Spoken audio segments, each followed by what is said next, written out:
En manchette cette semaine, Joanie Rochette sera l'invitée spéciale du spectacle sur glace Légende. On revient sur la journée emploi étudiant saisonnier à l'île Perrot et le projet Terre-Mer de la MRC de Vaudreuil-Soulanges parmi les finalistes au mérite Ovation municipale.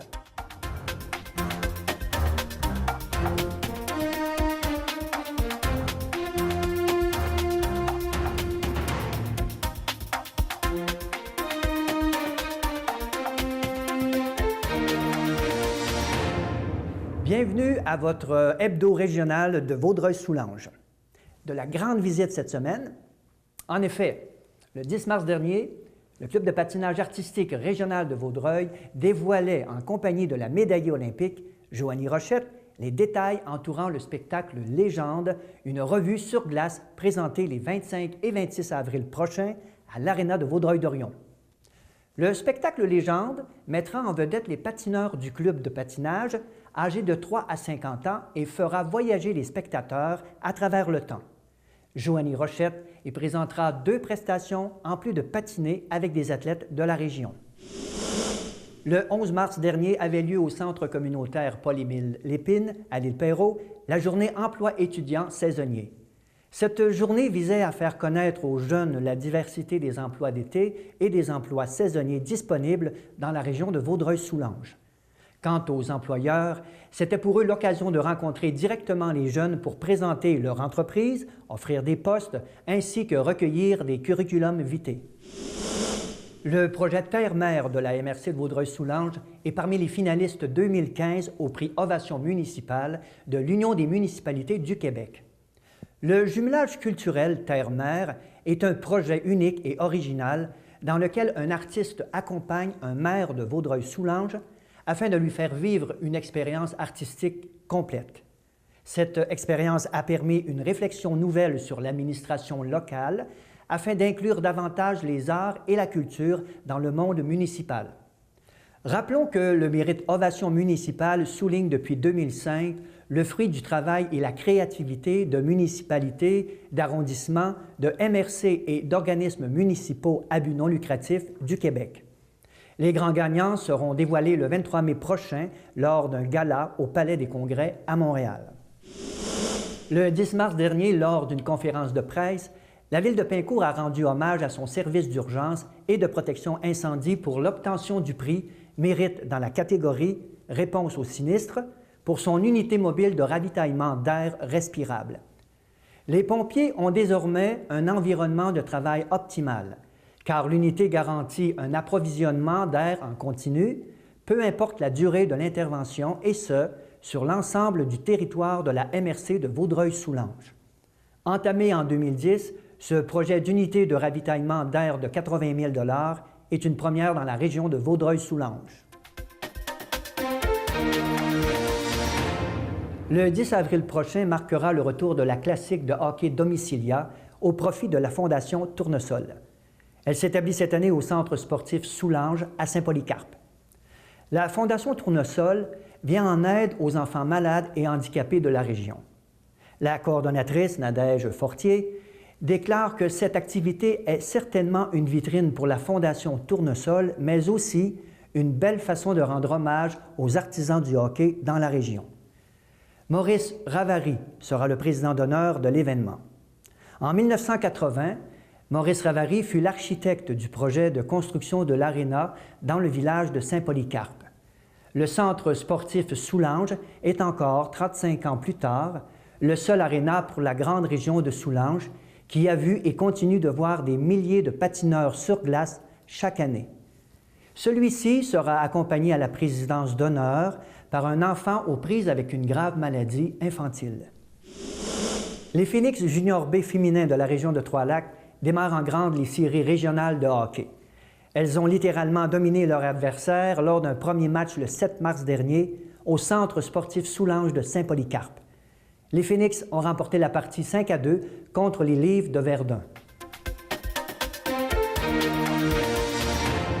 Le syndicat de l'UPA de Vaudreuil-Soulanges a tenu le 5 mars dernier une rencontre avec les producteurs propriétaires de fermes de petite taille de la région. L'événement, qui s'est déroulé à Sainte-Marthe, a accueilli près de 20 personnes. Lors de l'événement, les participants ont rencontré les administrateurs de leur syndicat et discuté de leurs défis communs. Le syndicat de l'IPA de Vaudreuil-Soulanges s'est dit très satisfait de la soirée et prévoit répéter la formule. La ministre de la Culture et des Communications, Mme Hélène David, annonce une aide financière de 5 000 $ au musée de Société des Deux-Rives de Salaberry de Valleyfield. Le musée, qui compte près de 30 ans d'existence, raconte l'histoire des gens qui ont façonné la ville et la région au fil du temps. En plus de conserver et de gérer les collections du patrimoine industriel, il organise diverses activités culturelles. La ministre David souligne que le musée est un important moteur de développement social et culturel pour la région. Depuis le 14 mars, le musée régional de Vaudreuil-Soulanges présente l'exposition solo de l'artiste Manon Dessert. Par le biais du projet régional d'exposition Traces, Traquer la relève artistique et culturelle en émergence, la jeune artiste aura l'opportunité d'amener son cheminement artistique à un niveau supérieur. Manon propose de partager l'un de ces moments le vendredi 27 mars à 13h30 lors de l'activité de médiation culturelle qu'elle animera. Cet atelier donnera aux participants l'occasion de s'exprimer à travers la peinture. L'activité est gratuite, il est toutefois nécessaire de réserver sa place car les places sont limitées. De plus, le 29 mars prochain, le musée de Vaudreuil-Soulanges organise une activité familiale sous le thème de la fête pascale. Accompagnés d'un adulte, les enfants confectionneront un bricolage thématique en compagnie d'une animatrice. Puisque les places sont limitées, il est nécessaire de s'inscrire à l'avance. La bibliothèque de Vaudreuil-Dorion se prépare à célébrer la fête de Pâques en invitant pour l'occasion tous les petits lapros de 3 à 5 ans, membres de la bibliothèque, à assister à l'heure du conte en pyjama. L'activité aura lieu les mercredis et jeudis, 1er et 2 avril prochains, à 19h. Cette activité est gratuite, mais le nombre de places est limité. Les parents doivent inscrire leur enfant en personne à la bibliothèque. La Maison Félix Leclerc annonce que l'édition 2015 du souper gastronomique Hymne au printemps, au profit de l'organisme, aura lieu le 29 avril prochain à 18h. Bien que la maison soit restaurée et que le site soit ouvert au public, la Maison Félix Leclerc doit continuer d'amasser les dons et d'organiser des événements bénéfices afin de poursuivre sa mission. Le souper Hymne au printemps est une agréable façon d'encourager l'organisme tout en profitant d'un repas exceptionnel en bonne compagnie. L'événement aura lieu au restaurant Olivia où le chef William proposera un menu gastronomique unique. De la musique et un encan ajouteront une ambiance festive à cette soirée. Toujours à propos de la Maison Félix Leclerc, Martine Pigeon a été la première artiste en résidence de création depuis la restauration de la maison. Entre le 15 février et le 15 mars, l'artiste s'est imprégnée du lieu pour créer une œuvre poétique. Scénariste et auteur, Martine Pigeon est diplômée au certificat création littéraire de l'Université Laval. Elle a travaillé en rédaction professionnelle, en journalisme et en cinéma. Sa poésie est diffusée dans la revue de création littéraire Lapsus. Notre collègue l'a rencontrée.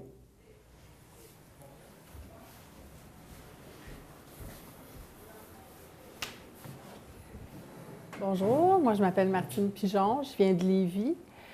Donc je suis née à Longueuil, mais depuis quelques années j'habite à Lévis avec ma famille. Et puis je suis auteure jeunesse principalement. Donc j'ai appliqué en novembre dernier à la résidence Félix Leclerc pour la raison principale que j'avais envie de créer un recueil de poésie basé sur un exercice que j'avais fait à l'Université Laval en création littéraire. Et je trouvais que c'était justement la belle occasion pour pouvoir exploiter un petit peu le site et la maison de Félix pour inspirer mes créations. Donc, en fait, moi, je suis quelqu'un qui vient de l'art visuel. Donc, c'est sûr que mes œuvres vont s'inspirer de photographies prises sur le vif par moi-même avec mon petit appareil. Et ça va sûrement être des premiers, deuxièmes jets de poésie. Et après ça, ils vont être retravaillés pour le démarchage plus tard pour trouver un éditeur. Donc ici, c'est vraiment la création à l'état pur, le brut, tout ce qui peut être craché dans l'inspiration du moment sur le vif pour ensuite être peaufiné. Alors, il y a du nouveau dans le projet de la ligne 9B d'Enbridge et aujourd'hui, on reçoit une des porte-paroles du regroupement citoyen au courant, Mme Lorraine Caron. Bonjour. Bienvenue. Merci. Avant de débuter dans le vif du sujet, j'aimerais que vous nous donniez un petit peu les grandes lignes de ce projet de pipeline 9B. D'accord. Au printemps 2015, la compagnie Enbridge prévoit recevoir le feu vert de l'Office national de l'énergie pour pouvoir inverser le flux du pétrole dans sa ligne 9B qui va de North Westover jusqu'à Montréal. Et il va acheminer du pétrole des sables bitumineux ainsi que du pétrole de schiste du Dakota du Nord dans cette canalisation-là en raison de 300 000 barils par jour. Et c'est une inversion de flux. Nous considérons que toutes les mesures de sécurité n'ont pas été prises avant le feu vert de cet acheminement. Quel impact ça pourrait avoir pour la région s'il y avait une fissure dans un pipeline? Eh bien, Enbridge, par ses chiffres même, a fait des calculs, étant donné qu'Enbridge a un certain nombre de vannes qui permettent de confiner le pétrole dans son pipeline si jamais il y avait une rupture majeure. Mais compte tenu du positionnement et du nombre de ces vannes-là, Enbridge a calculé que, par exemple, s'il y avait une rupture majeure sous la rivière des Outaouais, il pourrait y avoir jusqu'à 957 000 litres de pétrole en 13 minutes qui pourraient se déverser. Avant d'intervenir? Oui, parce qu'Enbridge considère que ça lui prendrait 13 minutes avant d'être en mesure de fermer les vannes de sectionnement qui permettraient de confiner le pétrole en cas de rupture majeure. L'entreprise a quand même des situations d'urgence. Il doit y avoir un plan d'urgence en cas de... L'entreprise a proposé un plan d'urgence aux municipalités, mais nombre de municipalités ne sont pas satisfaites de ce plan d'urgence-là. La MRC de Vaudreuil-Soulanges, c'est une condition très importante pour elle et elle n'est pas satisfaite. La communauté métropolitaine de Montréal également n'est pas encore satisfaite. Donc, c'est une condition parce que l'Office national de l'énergie, lorsqu'il a approuvé le projet conditionnellement il y a un an de cela, avait posé un certain nombre de conditions, dont les plans d'urgence, dont un plan pour franchir les cours d'eau, le franchissement de tous les cours d'eau que le pipeline va traverser, et puis la question des vannes aussi, le nombre et le positionnement de ces vannes-là. Et là, il y a du nouveau, là, avec l'Office national de l'énergie. Depuis peu, il y aurait du nouveau. Oui. Ce qu'il y a de nouveau, c'est que l'Office national de l'énergie a statué que Enbridge satisfaisait certaines conditions, notamment les conditions au regard du positionnement et du nombre de vannes et la condition par rapport au franchissement des cours d'eau. Ces conditions-là, à notre avis, ne sont pas satisfaisantes parce que lorsque l'Office a émis ces conditions-là, elle s'est référée à une norme canadienne en sécurité des pipelines qui exige que des vannes soient mises de part et d'autre de chaque cours d'eau majeur à moins de 1 kilomètre. En tout cas, c'est la compréhension de la norme que l'Office avait jusqu'à tout récemment. Et là, vers le mois de février, l'Office a un peu changé son fusil d'épaule pour dire que les réponses qu'Enbridge lui avait offertes lui satisfaisaient. Donc, nous, comme citoyens au courant, qui avons épluché la documentation publique entre Enbridge et l'Office national de l'énergie au sujet de cela, avons déposé une plainte à l'Office national de l'énergie. Ah oui, OK. Oui. Et nous avons donné suite à cette plainte-là par une demande de révision.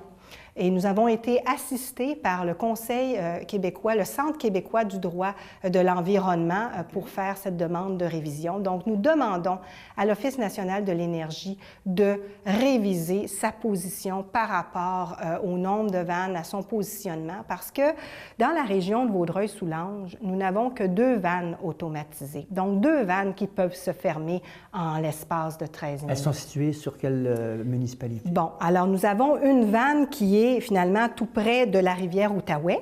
OK, à moins d'1 kilomètre. Ça va. L'autre vanne, par contre, de l'autre côté, sur la rive nord, à Saint-André d'Argenteuil, elle est située plus loin qu'1 kilomètre. Donc déjà, là, la distance entre les 2 vannes qui permettraient d'arrêter le pétrole en cas de rupture majeure au niveau de la rivière Outaouais, c'est pas le plus petit possible, la distance. L'entreprise, elle, a fait quand même des tests pour voir s'il y avait des fissures qui pouvaient se créer. Elle a un système de mécanismes mis en place pour pouvoir vérifier les pipelines. Oui, un mécanisme c'est un outil d'inspection interne qu'on appelle dans le jargon le cochon intelligent ou le Smart Pig en anglais. Alors, cet outil-là, c'est un outil qui entre à l'intérieur du pipeline et qui a toutes sortes de senseurs pour vérifier finalement la paroi interne du pipeline au niveau des éléments d'usure, quel genre de forme ils peuvent avoir, des fissures, des éléments de corrosion, etc. Mais ce qu'il faut savoir de ces éléments internes-là, de ces outils internes d'inspection, c'est qu'ils ne permettent pas de détecter les petits trous de corrosion, les petits trous en tête d'épingle. L'outil interne ne peut pas détecter cela. Et c'est pour ça qu'un autre élément que nous faisons avec les citoyens au courant, c'est que nous essayons de sensibiliser la population et les élus à l'importance d'effectuer un test hydrostatique afin de vérifier l'étanchéité de la canalisation avant que le pétrole coule de l'ouest vers l'est. Qu'est-ce qu'est un test hydrostatique? Un test hydrostatique, c'est un test de pression à l'eau. Qu'est-ce que c'est? C'est qu'on prend un tronçon du pipeline, on le ferme de chaque côté, puis on injecte de l'eau tranquillement et on fait augmenter la pression jusqu'à ce qu'on atteigne la pression que le pétrole circulant aurait.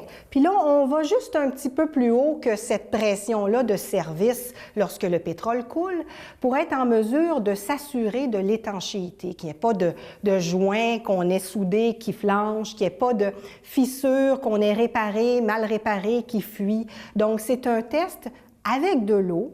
Et s'il y a quoi que ce soit, un élément d'usure qui fait défaut, bien là, c'est l'eau qui permet de révéler cela, et non pas le pétrole. Et ça, c'est nouveau. Ça, c'est nouveau que le test? Non, c'est un test. Ça a été demandé depuis la demande, en fait, que Enbridge veut inverser le pétrole? Eh bien, il y a deux éléments à répondre là-dessus. C'est un test qui existe depuis très longtemps. Vous savez, la canalisation 9B a été construite en 1975. Au moment de sa première mise en service en 1976, il y a eu des essais hydrostatiques le long de la canalisation pour vérifier le tout.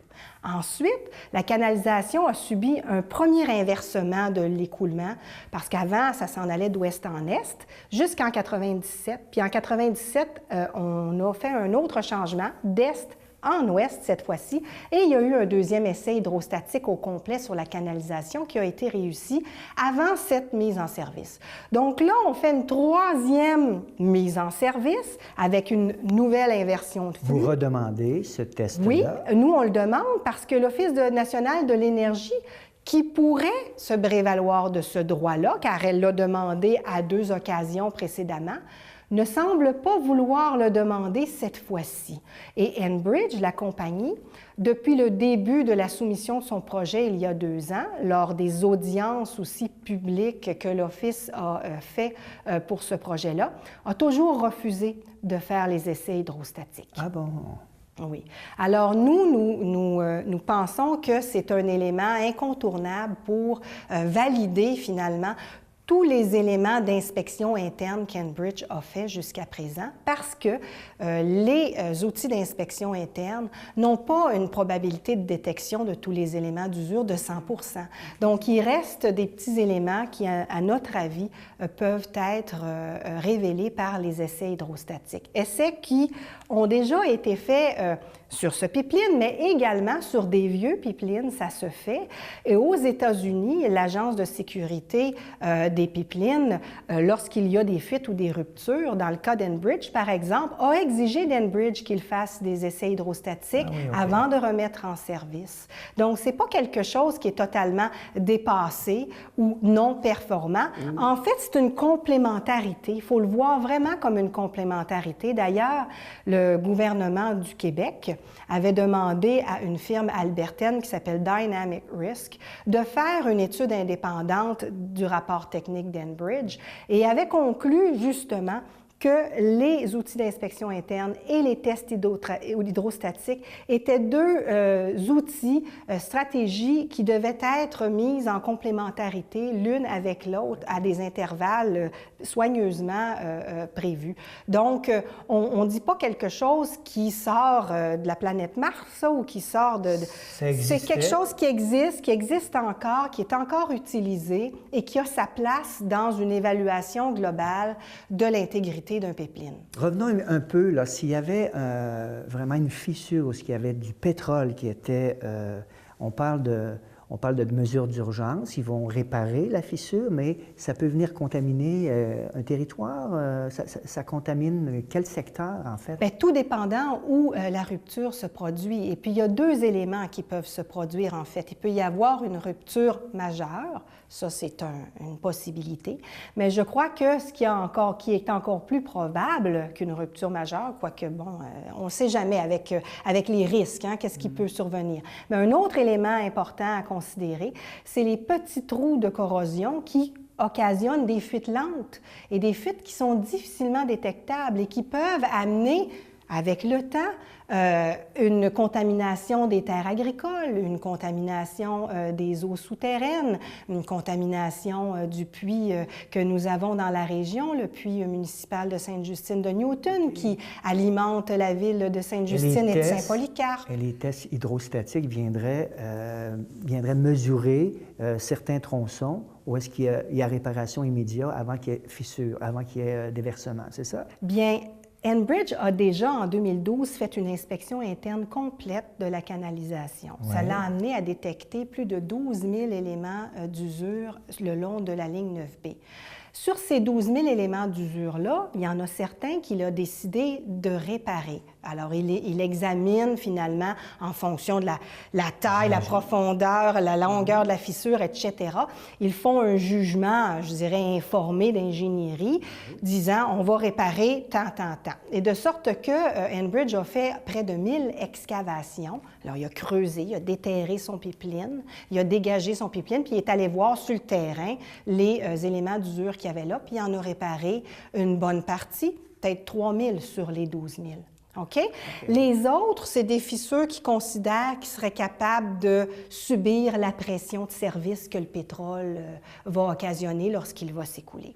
Parlez-moi du regroupement du citoyen au courant. Alors, ce sont des citoyens de la région qui se sont mobilisés pour pouvoir sensibiliser les gens? Exactement. En fait, ça fait environ 2 ans que les citoyens au courant se sont organisés. Premièrement, pour pouvoir travailler à rédiger un mémoire pour faire valoir les risques de ce projet-là lors des audiences que l'Office national de l'énergie a tenues il y a maintenant de cela, mon Dieu, c'est pas l'été dernier, l'autre été d'avant. Ouais, okay. Et puis, par la suite, les citoyens au courant ont continuellement travaillé à sensibiliser à la fois la population dans la région ainsi que les élus aux risques que ce projet comporte. Avez-vous des appuis auprès des élus? Oui, on a des appuis auprès des élus. Juste récemment, cette semaine, lundi soir, M. Hans Grunwald, maire de Rigaud, ainsi que les membres de son conseil ont voté lors de la séance du conseil du 9 mars une résolution qui exige que l'Office national de l'énergie fasse des essais hydrostatiques. En fait, que l'Office exige d'Enbridge d'en faire. Nous avons également la municipalité de Très-Saint-Rédempteur, dont le maire est le préfet de la MRC de Vaudreuil-Soulanges.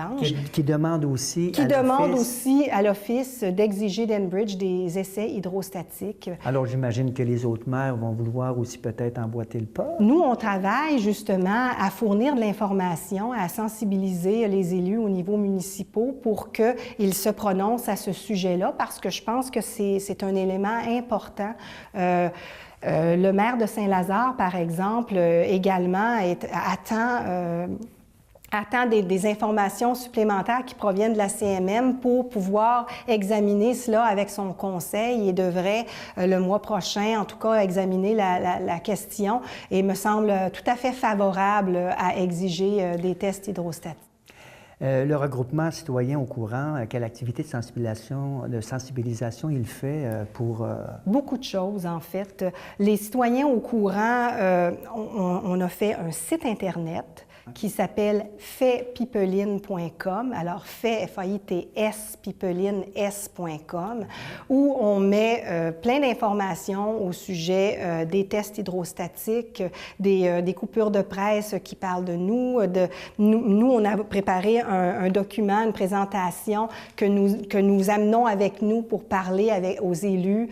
Donc, c'est sur le site. Et en terminant, on peut trouver sur votre site web votre mémoire mémoire? Est-ce que le mémoire il est disponible sur votre site Web? C'est une excellente question. On va l'ajouter, le mémoire des citoyens au courant. On avait fait ce site Internet-là pour des besoins comme plus pressants au niveau des tests hydrostatiques, mais là, maintenant, on a changé d'hébergeur de site Web qui va nous permettre de mettre plus de documentation. Eh bien, Madame Caron, je vous remercie beaucoup. Ça m'a fait plaisir. Les petites annonces communautaires sont une présentation de la Corporation de développement communautaire de Vaudreuil-Soulanges. Le Centre d'action bénévole L'Actuel est à la recherche de bénévoles pour ses services d'accompagnement pour le transport médical, pour le service d'accueil et de répartition des transports et pour la boutique Friperie, les jeudis et vendredis soirs et les fins de semaine. De plus, L'Actuel recherche des bénévoles qui voudraient s'impliquer comme administrateurs au conseil d'administration de la Fondation. Réseau Emploi Entrepreneurship offre 3 services pour les personnes immigrantes de la région de Vaudreuil-Soulanges.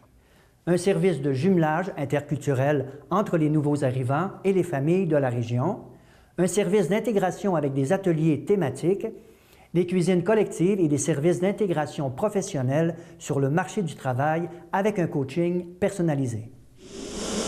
Le 1er mai prochain aura lieu la Fête des travailleurs qui sera marquée par plusieurs activités de mobilisation.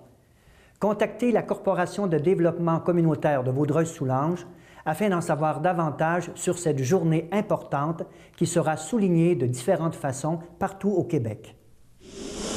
Dans le cadre des activités de la Semaine de la santé mentale, la table de concertation en itinérance et le réseau d'échange en santé mentale de Vaudreuil-Soulanges, en collaboration avec la Ville de Vaudreuil-Dorion, présente une conférence avec l'auteur et coach de vie David Bernard. Sous le thème « Ralentir pour réussir », titre de son dernier best-seller, David Bernard sensibilisera l'auditoire à l'importance d'être à l'écoute de soi pour garder une bonne santé mentale et se sentir en forme et débordant d'énergie. Les billets au coût de 5 $ seront en vente à la Bibliothèque de Vaudreuil-Dorion à compter du 1er avril prochain. La conférence aura lieu au théâtre Paul-Émile Meloche du Centre culturel de Vaudreuil-Dorion le 6 mai à 19h30. Alors, c'est tout pour cette semaine. Et on vous rappelle que si vous voulez en savoir davantage sur le projet Enbridge et l'Office national de l'énergie, vous pouvez aller sur le site web du regroupement Les citoyens au courant. Merci, à la prochaine.